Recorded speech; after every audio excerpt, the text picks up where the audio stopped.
चलिए question number 1 पढ़ते हैं। सबसे पहले इसमें क्या पूछ रहा है, choose the liquid assets from the following. आपको लिक्विड एसेट्स बताने हैं। लिक्विड एसेट्स, अच्छा लिक्विड एसेट्स मतलब वो वाले एसेट्स में सबसे पहले क्या है? जो लिक्विड एसेट्स पता है वैसे कौन से होते हैं, जो जल्दी से कैश में कन्वर्ट हो जाते हैं। तो इनमें से कौन है लिक्विड एसेट्स? स्टॉक जल्दी से कैश में कन्वर्ट हो जाता है, बिल्कुल सही। स्टॉक, हाँ स्टॉक, एक्सपेंसेस तो होंगे नहीं जल्दी। हाँ, और लूज टूल्स भी नहीं होंगे। तो स्टॉक जो है वो एक लिक्विड एसेट होता है, ठीक है। उसके बाद सेकंड, आप बस अपने ऑप्शन लिख लेना अभी जो छोटे क्वेश्चन है। सेकंड में पूछ रहा है which of the following is not a part of financial statement. Very good, तो एक सुर में सभी कन्याओं ने आंसर भेजा, ट्रायल बैलेंस, ठीक है। चलो उसके बाद थर्ड है, calculate profit if closing capital is 14,250, additional capital is 200, opening capital is 11,300 and drawings is ₹100 per month. तो इसका फॉर्मूला याद है दोस्त? बताओ, मुझे भी बताओ। क्लोजिंग कैपिटल, ठीक है, वेरी गुड। तो लिख देता हूँ, closing capital plus drawings minus additional capital minus opening capital. Closing capital आपको दे रखी है 14,250 प्लस ड्राइंग्स आपको ₹100 पर मंथ दे रखी है, तो पूरे साल की कितनी हो गई?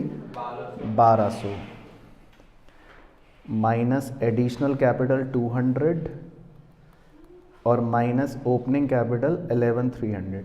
इसको सॉल्व करके क्या आ रहा है? C3950, ठीक है। चलो ठीक है, ओके। उसके बाद number 4, accrued income is added to the income because of. तो ये कौन से चैप्टर का है, मैं आपको याद दिलवा देता हूँ थोड़ा सा। फाइनल अकाउंट्स चैप्टर है ना, जो एडजस्टमेंट वाला। हाँ, तो उसमें आपको एक्रूड इनकम जो होता है, आ जाओ स्टेज पे आ जाओ, मैं बोल लूँ। तो एक्रूड इनकम जो होता है वो आपको याद है, एडजस्टमेंट एक थी एक्रूड इनकम, उसको आप इनकम में क्या करते हो? ऐड करते हो, जोड़ते हो। तो वो उसका रीज़न पूछ रहा है कि उसको आप क्यों जोड़ते हो, वाई, बिकॉज ऑफ। तो कौन से बताओ दोस्त? Accrual concept. तो सब बच्चे मार्क कर लो, सही आंसर है बिल्कुल, एक्रूअल कॉन्सेप्ट की वजह से। क्योंकि एक्रूअल कॉन्सेप्ट जो होता है वो ये कहता है कि चाहे हमें पैसे मिले हों या ना मिले हों, हमें इनकम रिकॉर्ड करनी चाहिए। चलो उसके बाद फिफ्थ बताने का है, when 2 or more errors are committed in such a way that net effect of these errors on data। अच्छा जी, तो ये मतलब आपको आता था पहले से, ओके, कॉम्पनसेटिंग एरर्स। चलो, तो ये तो थे आपके 1 नंबर के छोटे छोटे क्वेश्चन। अब हमको 3 नंबर का क्वेश्चन करना है। क्वेश्चन नंबर 6 से शुरू करेंगे, ठीक है। तो मैं भी करूँगा, आप भी करेंगे। अगर आप होशियार हो तो आप मेरे से जल्दी करना, और नहीं तो आप मेरे साथ साथ भी कर सकते हो। चलो पढ़ लेता हूँ question. Calculate closing stock from the following details, ठीक है। तो आपको क्या क्या डिटेल्स दे रखी हैं? ओपनिंग स्टॉक है 20,000, cash sales 60,000, purchases 70,000, credit sales 40,000, और नीचे आपको दे रखा है rate of gross profit on cost 33.1/3%। चलो ठीक है, तो लिखो मेरे साथ सॉल्यूशन। कौन से चैप्टर का है बताओ क्वेश्चन? ये फाइनल अकाउंट्स का है, ठीक। चलो तो लिखो, सबसे पहले लिखो total sales is equals to, total sales का फॉर्मूला है cash sales plus credit sales.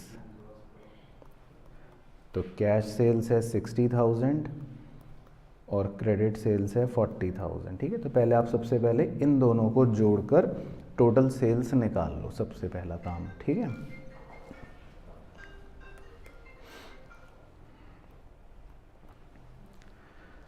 अब उसके नीचे हमें लेट करना पड़ेगा, हमें एज्यूम करना पड़ेगा। बताओ क्या एज्यूम करना पड़ेगा? नहीं, वो टर्म उसको बोलते हैं कॉस्ट, और पूरा टर्म है कॉस्ट ऑफ गुड सोल्ड, जिसको COGS कहते थे। तो आपको कॉस्ट को एक्स लेट करना है, आप इस कॉस्ट को एक्स लेट कर लो प्यारे बच्चों। COGS जिसको बोलते हैं ना, उसको कॉस्ट कहते हैं शॉर्ट में, या cost of good sold full form होती है। तो आप उसको एक्स लेट कर लो। ठीक है, अब जो उसने रेट ऑफ ग्रॉस प्रॉफिट वाला लाइन दे रखा है, हम उसका इस्तेमाल करेंगे। तो नेक्स्ट स्टेप में लिखो gross profit is equal to, gross profit is equal to 33 1/3% of x, क्योंकि उसने हमें ग्रॉस प्रॉफिट ऑन कॉस्ट दे रखा है 33 1/3%, और कॉस्ट को हमने एक्स लेट कर लिया। ठीक है प्रशांत भाई, समझ आ रहा है तुम्हें यहाँ तक? ठीक है, तो ग्रॉस प्रॉफिट हो गया 33 1/3% ऑफ एक्स हो गया। ठीक है, कॉस्ट को हमने एक्स लेट कर लिया था। अब इसको आप 33 1/3% को क्या लिख सकते हो? 100/3%, या सीधा 1/3 लिख दूं और इंटू एक्स, ऐसे लिख लेते हैं। तो आप भी ये लिख सकते हो, और ये बन गया x/3। ठीक है, पहले यहाँ तक ओके हो गया। चलो, अब एक फॉर्मूला लिखना है जो मुझे पता है किसी को याद नहीं होगा। वेरी गुड, तुम बहुत बढ़िया, आर्या मैडम को याद है। COGS का फॉर्मूला है is equal to sales minus gross profit. तो ये फॉर्मूला बच्चों आपको COGS का लिखवाया था, ये याद रखना है। तो लिख लो सब बच्चे, COGS का फॉर्मूला है सेल्स माइनस ग्रॉस प्रॉफिट।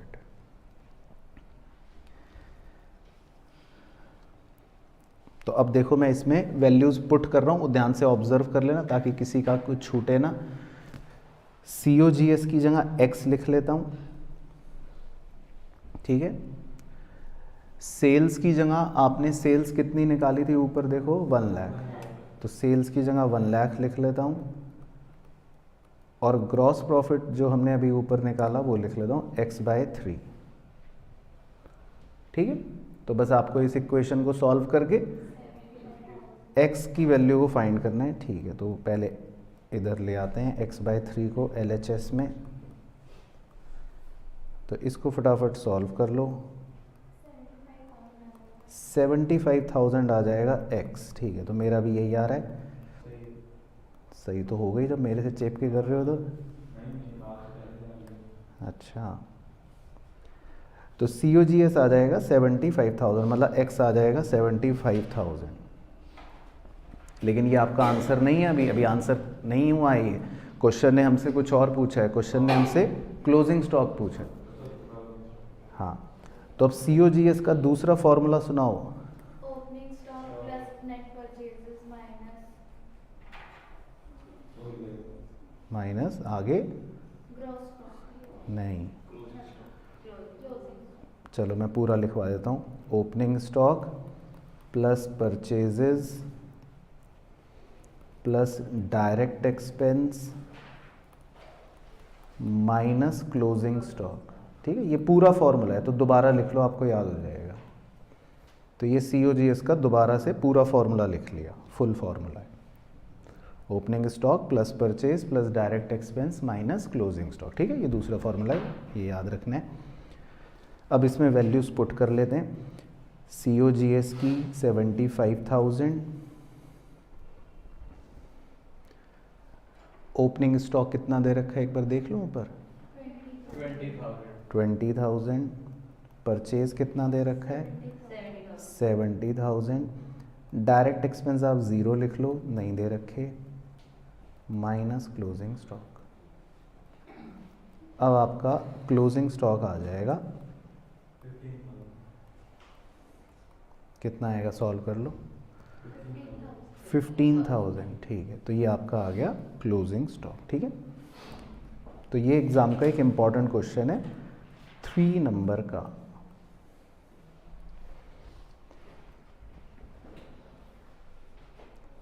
तो क्लियर हो गया? चलो नेक्स्ट क्वेश्चन नंबर 7 पे चलते हैं। ये भी 3 नंबर का क्वेश्चन है छोटा सा। Pass journal entries to rectify the following errors. ठीक है, तो एक एक करके करेंगे।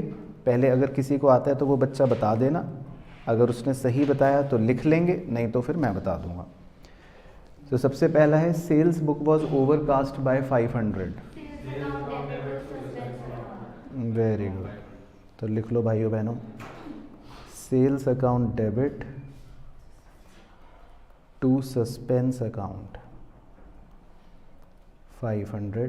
ठीक है, बाकी नरेशन आप एग्जाम में लिख लेना, सर वो बीइंग बीइंग एरर रेक्टिफाइड, वो सब में सेम ही लिख लेंगे।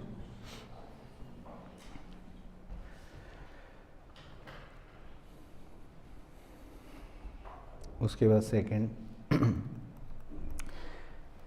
Credit purchase from Anshika 6,000 were posted to the debit of her account as 9,000।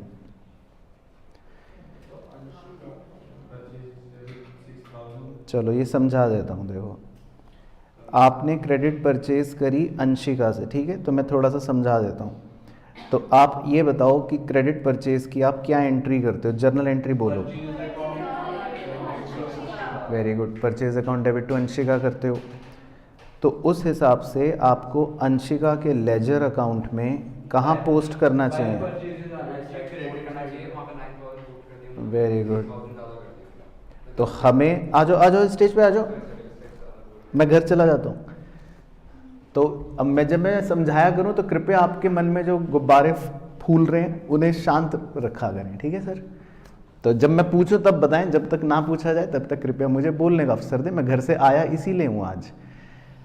तो अगर अंशिका से हमने गुड्स परचेज करें तो आप बताओ प्यारे बच्चों, आप अंशिका के लेजर में क्रेडिट में लिखोगे 9,000 पोस्टिंग, लेकिन हमने ये नहीं लिखा, हमने ये गलती कर दी, हमने ये नहीं लिखा। अब आगे पढ़ो, हमने क्या गलती कर दी है, posted to the debit as 9,000। तो मतलब हमें 6,000 क्रेडिट में पोस्ट करना था, लेकिन हमने गलती से अंशिका के डेबिट साइड पर 9,000 पोस्ट कर दिया। ये आपने गलती कर दी, ठीक है भाइयों बहनों, याद आ गया आपको, इसे समझाया था। तो अब आपको कितने रुपए अंशिका में क्रेडिट करने पड़ेंगे, 15,000। वेरी गुड, शाबाश। तो अब आपको अंशिका में कितने रुपए क्रेडिट करने पड़ेंगे, 15,000। चलो अब जर्नल एंट्री बताओ, कौन बच्चा बताएगा। Purchase account debit 6,000, suspense account debit 9,000 to Anshika 15,000। गलत, suspense account debit 15,000 to Anshika 15,000। चलो तो इसका एक नंबर काट लेना प्यारे बच्चों आपका, ठीक है। तो लिख लो suspense account debit to Anshika 15,000। चलो तो सेकंड तो गलत कर दिया आपने, अब थर्ड देखते हैं। थर्ड में लिखा है goods returned from Ashok 8,000 were recorded in purchase return book. इसमें आप रिकॉर्डिंग वाले स्टेप्स लगा सकते हो। अब देखो, अशोक ने हमें गुड्स वापस लौटाए, मतलब सेल्स रिटर्न हुआ, लेकिन हमने गलती से परचेज रिटर्न बुक में रिकॉर्ड कर लिया। तो आपको रिकॉर्डिंग स्टेप्स याद हैं वैसे किसी को या नहीं? हाँ जी सर, याद है। हाँ, चलो तो रॉन्ग एंट्री बताओ।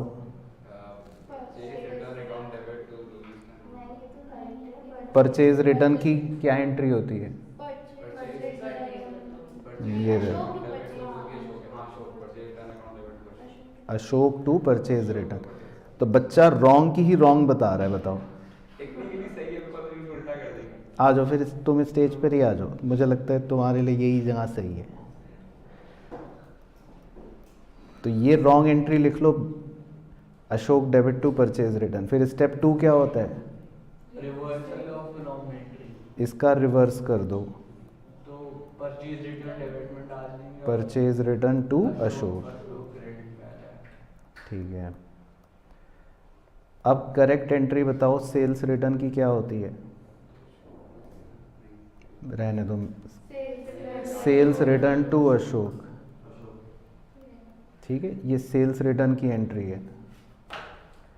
अब आपके अभी तक 0 नंबर है, याद है? टीचर को तो आपको रेक्टिफाइंग एंट्री बतानी है, जो अब इस बॉक्स में लिखूंगा। क्या था उसका फॉर्मूला? सेकंड और थर्ड को जोड़ना है। हाँ, तो रिवर्स और करेक्ट एंट्री दोनों को जोड़ो, क्या बनेगा आंसर? हाँ हाँ हाँ, सही है। ठीक है, तो अपना 1 नंबर और काट लेना, थर्ड भी आपका गलत था। क्या क्या? थर्ड गलत था क्योंकि तुमने कुछ और बताया था शुरू में। वही तो बोला था, ऊपर नीचे किया, से परचेज और सेल्स बस बोला था वही है। चलो ठीक है, तो झूठ मूठ का 1 नंबर लगा लो। उसके बाद 4th लास्ट, वेजेस पेड 3980। आपने 3980 की वेजेस पे करी, हाँ, तो wages were recorded in cash book, लेकिन आपने उसको रिकॉर्ड कर लिया एज 3890। बताओ जी entry wages account debit to cash account rupees कितने रुपए? 90। वेरी गुड, क्योंकि आपने कितने रुपए कम लिखा? 90। अगर आप इन दोनों का डिफरेंस देखो तो कितने रुपए है? 90। तो इसका मतलब आपने 90 रुपये कम रिकॉर्ड करा है, तो बस आप 90 रुपये रिकॉर्ड और कर लोगे। तो wages account debit 90 to cash account 90। ठीक है, चलो तो ये तो सही हो गया। ओके, तो अब आपने एक मेरे साथ चिपके कर लिया एंट्रीज वाला, अब एक आपको दिया जाए अपने आप, ताकि दूध का दूध और पानी का पानी हो जाए बाद में, कोई ये ना कहे कि मैंने तो पहले यही कहा था। चलो, तो क्वेश्चन नंबर 8 है। तो पहले आपको 5 मिनट आपको दूंगा, फिर आपसे 5 मिनट बाद पूछूंगा, ठीक है? तो रेक्टिफाई द फॉलोइंग एरर्स, इसमें 5 पॉइंट है, पहले आप ट्राई करो, फिर 1 बाय 1 डिस्कस भी कर लूंगा बाद में। चलो, तो 1 से लेकिन पढ़ लेता हूँ ताकि मैं एक बार एरर मैं भी समझ लूँ क्या हो रहा है।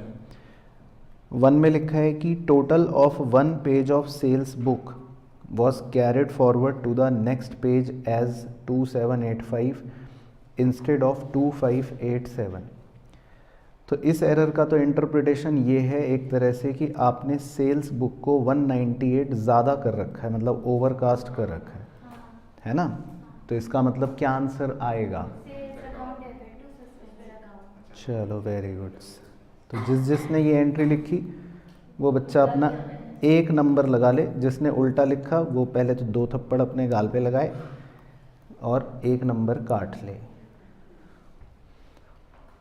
क्योंकि अगर आप उल्टा भी लिखते हो जी तो टीचर 0 ही देगा, है ना? तो उल्टे का और उसका कोई महत्व नहीं है। तो अगर आपने यही आंसर लिखा है तो सही है, नहीं तो गलत। चलो, सेकंड पढ़ लेता हूँ एक बार, सेकंड एरर देख लेता हूँ क्या है। चेक ऑफ 400 रुपये received from Mohan was dishonour. हमें मोहित से एक चेक मिला जो डिसऑनर हो गया। तो मैं वैसे ही आपको समझाने के लिए बता देता हूँ, चेक डिसऑनर की जर्नल एंट्री होती है मोहित डेबिट टू बैंक, ठीक है जी। लेकिन अब आप देखो गलती क्या हुई, had been posted to the debit of allowance account, लेकिन आपने गलती से मोहित की जगह किस अकाउंट को डेबिट कर दिया? अलाउंस अकाउट को डेबिट कर दिया गलती से, ये गलती हो गई। तो अब आप क्या रेक्टिफाइंग एंट्री करोगे? Very good, Mohit debit to allowance account. तो अगर आपका आंसर यही है तो अपने आप को शाबाशी दे देना, नहीं तो गलत। चलो, थर्ड पढ़ लेता हूँ, एरर क्या है। थर्ड में लिखा है sales return of 5,000 by customer was recorded in purchase return book.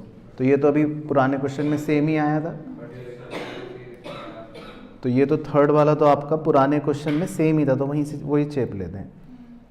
Cell return debit 5,000, purchase return debit 5,000, to customer 10,000। ठीक है, तो ये आपका पुराने क्वेश्चन वाला सेम ही हो गया। उसके बाद फोर्थ पढ़ लेता हूँ।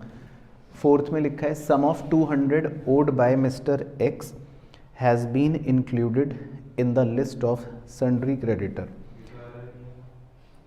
लो वो कह रहे हैं तो एरर ही नहीं है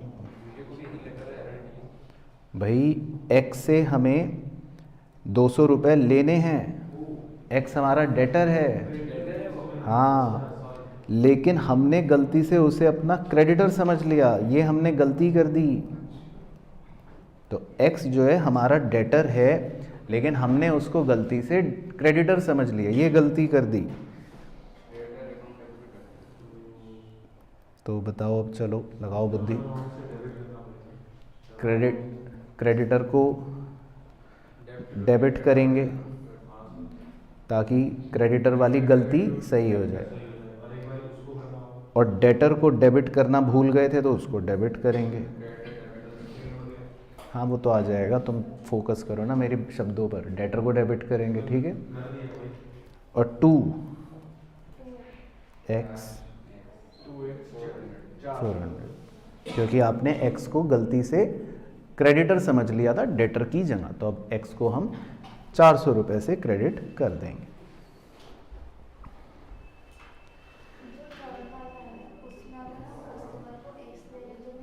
नहीं दीदी, कस्टमर का नाम मान लो मोहन प्रकाश हुआ तो उसके बाद fifth, sale of old furniture 430। आपने एक पुराना फर्नीचर बेचा 430 रुपये का, लेकिन गलती से आपने सेल्स अकाउंट को क्रेडिट कर दिया 340। तो सेल्स को अब डेबिट करना पड़ेगा, है ना। सेल्स को 340 से डेबिट करना पड़ेगा, क्योंकि आपने इसको फालतू में क्रेडिट करा था। और जबकि क्रेडिट इसकी जगह किसको करेंगे, फर्नीचर को 430। अब सस्पेंस कितना बच रहा है, तो सस्पेंस डेबिट हो जाएगा 90, क्योंकि एंट्री मैच नहीं हो रही थी, इसीलिए सस्पेंस को लिखना ज़रूरी होता है, ये आपको सिखाया था। ठीक है जी, तो ओके हो गया,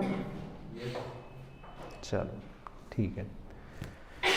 तो ये भी आपका रेक्टिफिकेशन की एंट्रियों का हो गया। चलो अब दिमाग को शांत करेंगे, कुछ तुक्के लगाने हैं आपको ट्रू फॉल्स पर। A, the types of account shown in the balance sheet are nominal and personal.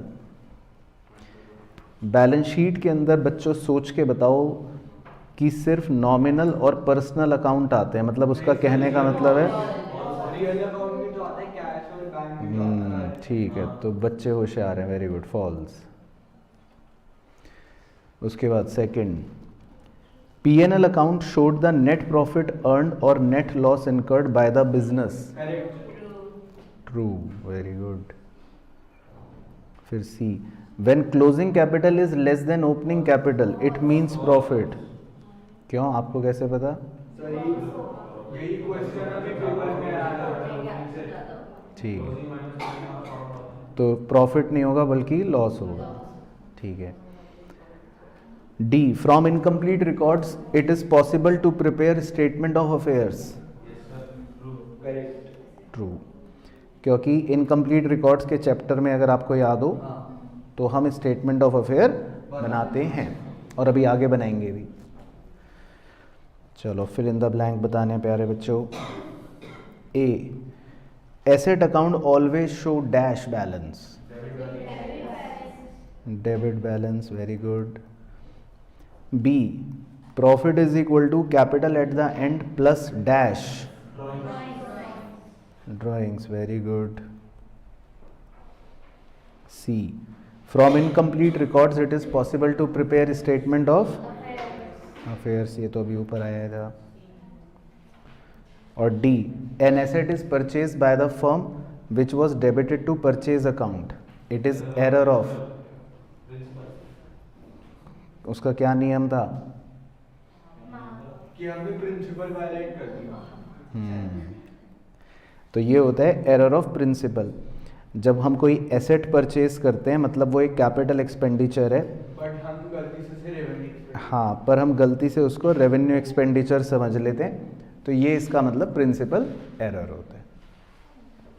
चलो, तो ये दिमाग शांत करने के बाद अब करेंगे दिमाग को दौड़ाने वाला क्वेश्चन। क्वेश्चन नंबर 11, 6 नंबर का क्वेश्चन है सिंगल एंट्री सिस्टम वाले का। From the following information relating to the business of mister X who keeps books on single entry system ascertain the profit और लॉस फॉर द ईयर 2022-23। ठीक है, तो जिन जिन बच्चों को नहीं आता या जो बच्चे भूल गए वो अब यहाँ पे ध्यान से मेरे साथ देखना। एक सेकेंड, जब तक वो याद है फॉर्मेट, बट इसमें दो लायबिलिटी तमाम वो तो बाद में, पहले बनाओ स्टेटमेंट ऑफ प्रॉफिट। हाँ ठीक है, बनाते रहना, स्क्रीन की चिंता मत करना। स्टेटमेंट ऑफ प्रॉफिट और लॉस, तो ये आप बनाओ 6 लाइन का। सर पहले स्टेटमेंट ऑफ अफेयर्स नहीं बनेगा? नहीं, वो हम वर्किंग नोट में बना लेंगे। अच्छा, तो सबसे पहले स्टेटमेंट ऑफ प्रॉफिट है। हाँ, तो सबसे पहले हम स्टेटमेंट ऑफ प्रॉफिट और लॉस बनाते हैं, क्योंकि क्वेश्चन ने हमसे कहा है कि प्रॉफिट निकालो। सर जो बात स्टेटमेंट ऑफ अफेयर्स है वो वर्किंग नोट में दिखाना होता है। वो वर्किंग नोट में बनाएंगे, ये बेहतर तरीका है। बाकी हो सकता है आपके स्कूल में नकली तरीके सिखाएं, स्कूल में भी चैप्टर ही काट दिए, तो आपका तो स्कूल ही नकली है। उन्होंने चैप्टर कंप्लीट हो गई है। चलो, तो ये फॉर्मूला लिख लो पहले, जिनको नहीं आता वो बच्चा सीख जाएगा। Closing capital plus drawings minus additional capital minus opening capital. ठीक है, ये फॉर्मूला होता है जो आपको लिखना है।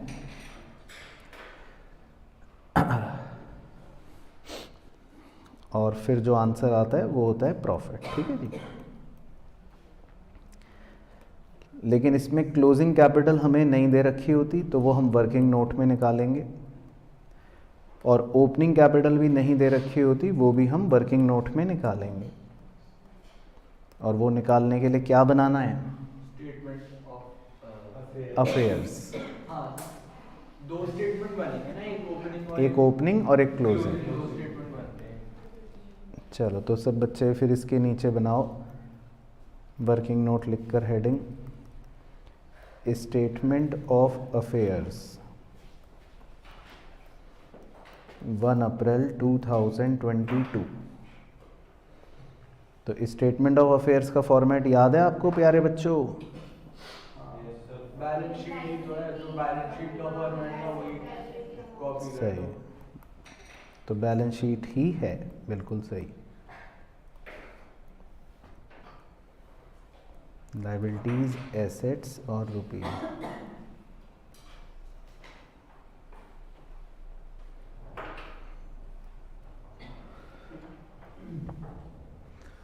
ठीक है, तो ये आप बना लो 8 लाइनों के आसपास की, और फिर एक और सेम ऐसे ही बनाना है स्टेटमेंट ऑफ अफेयर्स 31 मार्च 2023।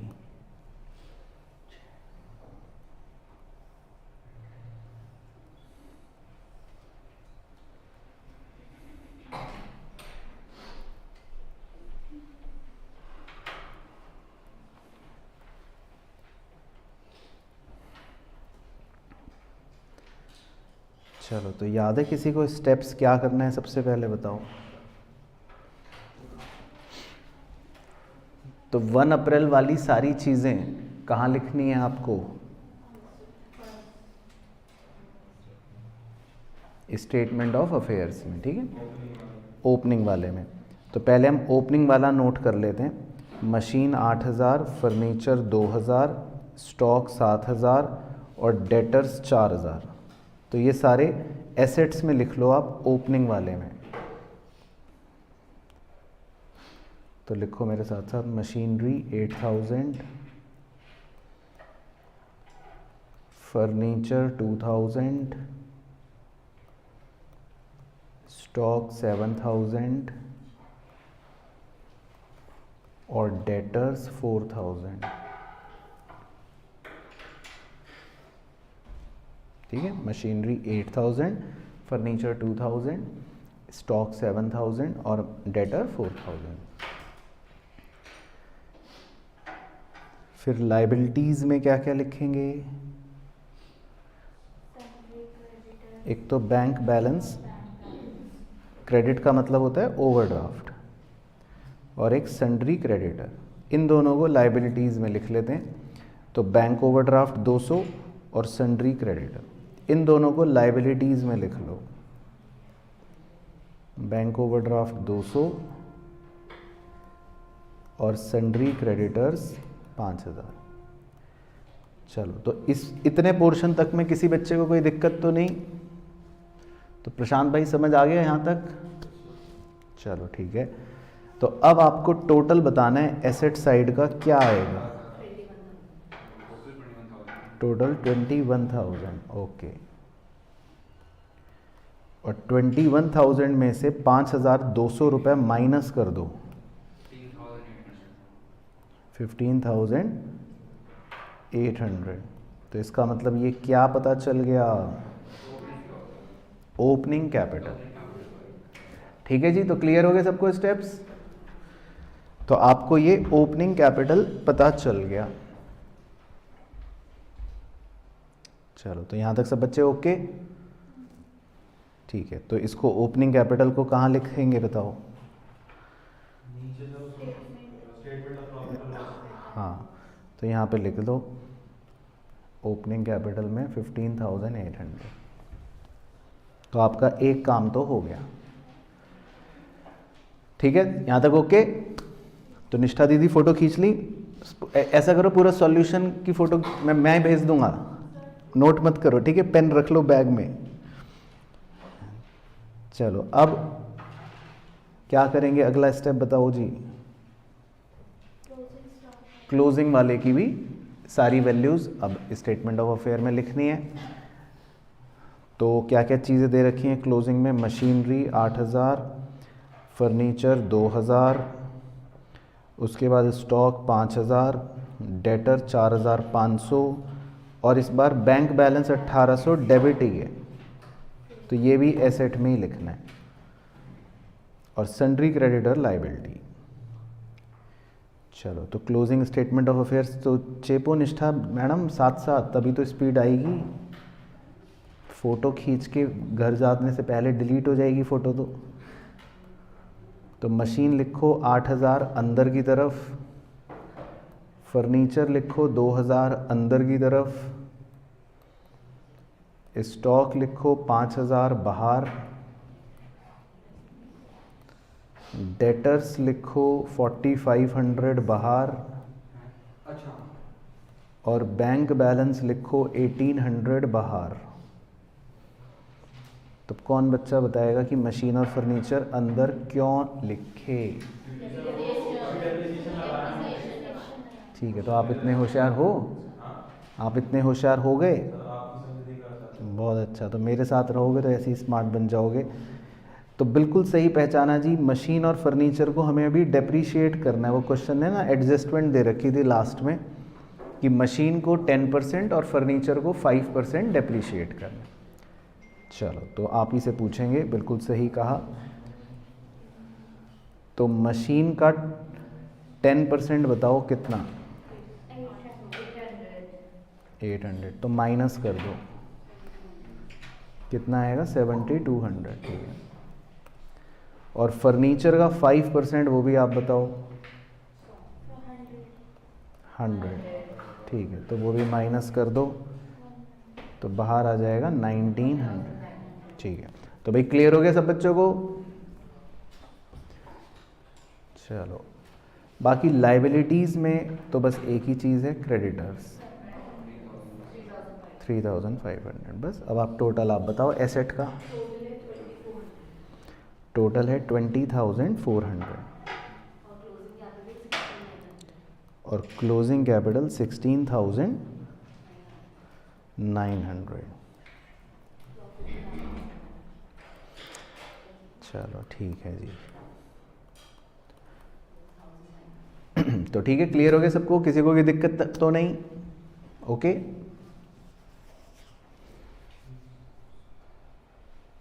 तो 16,900। ठीक है, तो बताओ अब क्लोजिंग कैपिटल कहाँ लिखें अब ये वाली?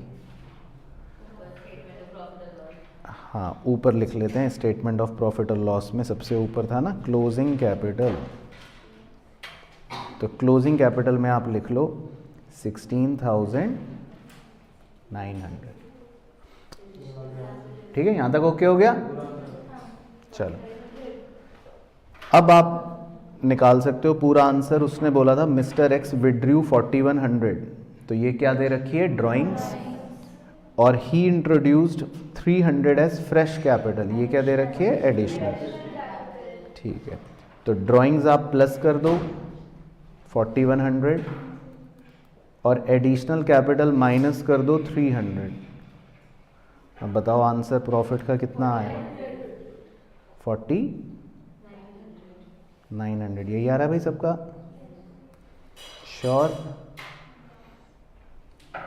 चलो ठीक है, तो आप पर भरोसा करके मैं लिख रहा हूँ 4900। चलो ठीक है जी। तो क्लियर हो गए सबको स्टेप्स? चलो बस अब लास्ट क्वेश्चन। तो लास्ट क्वेश्चन के लिए फॉर्मेट बनाना अभी से फटाफट तैयार कर दो चीते की स्पीड से। लास्ट क्वेश्चन आपको पता ही है क्या है? सर फाइनल अकाउंट्स बनाने, ट्रेडिंग, पीएनएल और बैलेंस शीट। सवाल तो बाद में पढ़ेंगे, तो पहले फॉर्मेट बना लेते हैं। आ जाओ। तो 8 लाइनों का ट्रेडिंग अकाउंट बना लो। तो चलो तुम 9 का बना लो, 9 में पक्का आ जाएगा। तो 9 लाइनों का ट्रेडिंग अकाउंट बना लो। इतने सारे? क्या इतने सारे? तो हमें कोई डर लगता है क्या भाई? कौन बच्चा है जिसको डर लग रहा है? क्या किसी को डर लग रहा है? नहीं। फिर पीएनएल अकाउंट बना लो आप, 16 लाइन होगा, 16। हाँ अच्छा ठीक है सर, मैंने तो उसके लिए पूरा पेज ही यूटिलाइज कर दिया है। वेरी गुड, शाबाश। तो कोई मैं को लगाऊंगा पीएनएल अकाउंट 16 लाइन होगा। सर बस डेट देखनी है, अब किस डेट पे बना रहे हैं, बाकी हो गया। और बैलेंस शीट कितने लाइन होगी?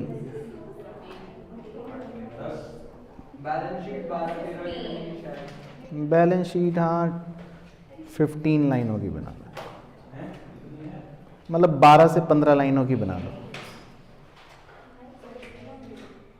चलो अच्छा, बातें नहीं करनी अग्रिमा दीदी।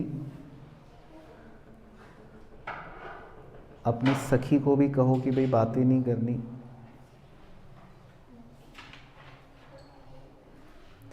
तो मेरे साथ चेप के करना है आपको ये क्वेश्चन, या पहले आपको दूं? मैं भी करूंगा तो फिर मैं तो बहुत तेजी से आगे बढ़ जाऊंगा।